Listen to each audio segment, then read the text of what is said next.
Likizo imefika mwisho na shule kuanza kufunguliwa, huku watoto wakijiandaa kurudi darasani.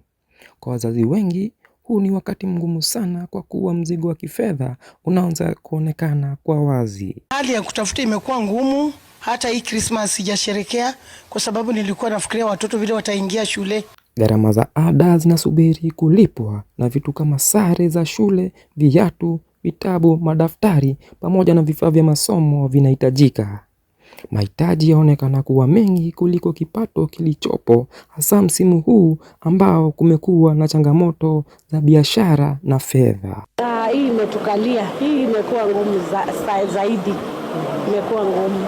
Si vitabu, si uniform, bag, kila kitu iko juu. Hata kama hali ni ngumu ya kifedha, inawabidi wazazi kuendelea kujitahidi kwa kuwa wanajua kuwa elimu ni muhimu kwa maisha ya watoto wao na ndio msingi wa ndoto zao za baadaye.